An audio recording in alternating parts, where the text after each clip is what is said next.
Le lieutenant Romain est technicien à l'Institut de recherche criminelle. C'est le spécialiste du vol. Rien ne lui échappe. Il connaît sur le bout des doigts les méthodes à l'ancienne. On distingue deux phases. La première phase, c'est de rentrer dans le véhicule. La deuxième phase, c'est de le démarrer. Donc, pour pouvoir rentrer dans le véhicule, je vais avoir besoin de faire une clé mécanique qui va permettre en fait de déverrouiller la portière via la serrure. Et il y a une vieille astuce que les forces de l'ordre connaissent particulièrement bien. Donc là, on va avoir ce type de dispositifs qui sont des crocheteurs automobiles. Donc en fait, où je vais venir insérer du coup ce dispositif dans la serrure automobile. Je vais venir jouer en fait simplement avec les paillettes de la serrure pour venir déverrouiller le véhicule. Ensuite, une fois que je suis dans le véhicule, je vais utiliser cette fois-ci ce dispositif quand je vais brancher sur la prise diagnostique pour reprogrammer une clé sur le véhicule et là du coup permettre son démarrage pour le subtiliser. Voici tout l'attirail récupéré par les gendarmes, utilisé dans le cadre de vols traditionnels depuis des générations. Depuis quelques années, le mode opératoire des hors-la-loi évolue. Aujourd'hui, il existe une nouvelle technique particulièrement préoccupante. La voici.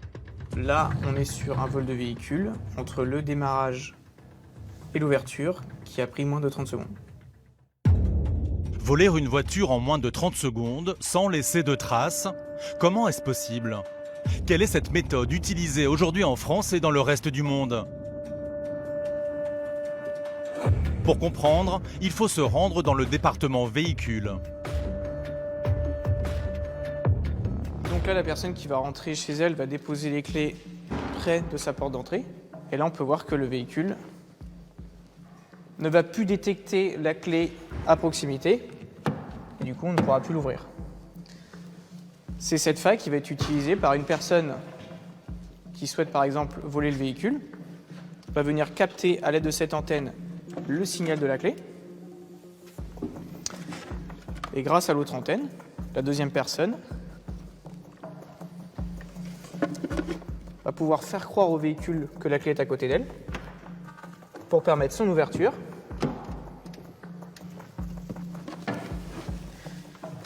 Et pour permettre son démarrage.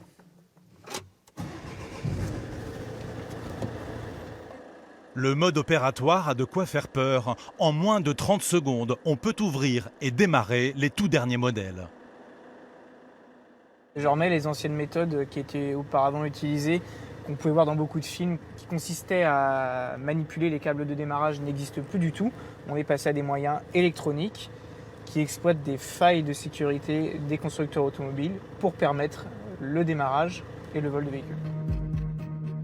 Ces antennes sont de plus en plus utilisées par les malfaiteurs et le plus incroyable, c'est qu'elles peuvent avoir une portée jusqu'à 1 km entre la clé et le véhicule. Des voleurs, au fait des nouveautés technologiques, qui ciblent de plus en plus leurs voitures à dérober. Chacun se spécialise dans une marque, un modèle et une façon d'utiliser. Il y a la personne qui fait le repérage, celle qui dépose le binôme, c'est le binôme qui va voler la voiture qui va aller dans un point de chute, la personne qui est en charge de la revente. C'est très sectorisé, chacun a une tâche précise. Des réseaux de délinquants hyper professionnels, avec une panoplie d'accessoires très faciles à trouver. Aujourd'hui, l'ensemble de ces outils sont accessibles sur Internet et peuvent être achetés par n'importe qui. La détention de ces outils, elle est tout à fait légale, c'est l'usage qu'on en fait qui devient illégal.